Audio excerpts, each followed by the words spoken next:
रात का वक्त था। शहर की सड़कों पर सन्नाटा पसरा हुआ था। हल्की हल्की ठंडी हवा चल रही थी और दूर एक कोने में एक पुरानी सी पीली टैक्सी खड़ी थी।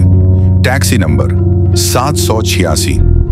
उस दिन एक नया ड्राइवर, नाम था रेहान, ने यह टैक्सी सेकंड हैंड बाजार से खरीदी थी। बोला, सस्ती मिल रही है, चलती भी है, काम आ जाएगी। मगर उसे क्या पता था कि वो एक टैक्सी नहीं, एक मनहूस कहानी खरीद रहा है।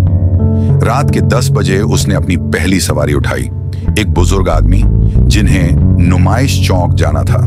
सफर आम था, मगर जैसे ही वो आदमी उतरा, टैक्सी के अंदर एक अजीब सी खुशबू फैल गई, गुलाब जैसी। रेहान ने पीछे देखा, सीट पर ताजा गुलाब के फूल रखे थे।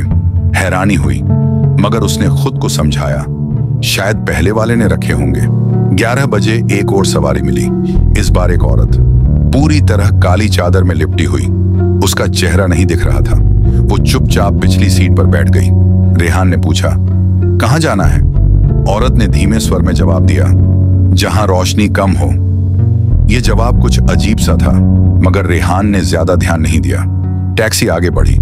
रास्ते की हर स्ट्रीट लाइट उसके पास आते ही बुझ जाती थी। औरत अब भी चुप थी, बस बाहर देख रही थी। जब एक सुनसान मोड़ आया, रेहान ने पूछा, यहां उतरना है? औरत ने कहा, यहां कोई नहीं उतरता, यहां सिर्फ उठाया जाता है। रेहान ने झटके से पीछे देखा।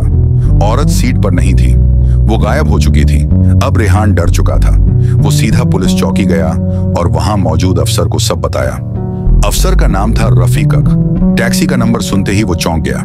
उसकी आंखें फटी की फटी रह गईं। उसने कहा, 786? तू जिंदा कैसे है? रेहान हैरान था। रफीकक ने कहा, यह वही टैक्सी है जिसमें 10 साल पहले एक ड्राइवर ने दम तोड़ा था और उससे पहले भी 2 लोग गायब हो चुके हैं। सबने यही कहा था, टैक्सी में कोई परछाई बैठती है, मीटर 666 पर रुकता है और एक दिन ड्राइवर गायब हो जाता है। फिर रफीकक ने बताया, कहते हैं इस टैक्सी पर एक जिन्न का साया है। यह जिन्न उन लोगों को उठाता है जिनके दिल में पछतावा दबा होता है, जिनके सीने में कोई राज छुपा होता है। वो सवारी को नहीं खाता, ड्राइवर को निगल जाता है और जब ड्राइवर का हिसाब पूरा हो जाता है, टैक्सी किसी और को मिल जाती है। रेहान की हालत अब बिगड़ने लगी थी। उसे अपनी पुरानी जिंदगी याद आने लगी। उसे अपनी माँ याद आई, जो उससे नाराज होकर घर छोड़ गई थी और फिर कभी लौट कर नहीं आई। उसे याद आया, एक बार बचपन में गुस्से में उसने अपनी माँ को धक्का दिया था। वो गिरी थी और कुछ दिनों बाद उनका निधन हो गया था। किसी को नहीं बताया था उसने ये बात, मगर टैक्सी को सब पता था। उस रात रेहान ने आखिरी बार उस टैक्सी को देखा। उसने दुआ मांगी, अगर मुझे माफ कर दिया गया तो मैं ये टैक्सी किसी और को नहीं दूंगा। सुबह जब वो उठा, टैक्सी गायब थी। न गाड़ी थी, न चाबी।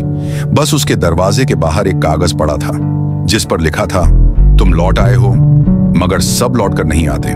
समाप्त, या शायद नहीं।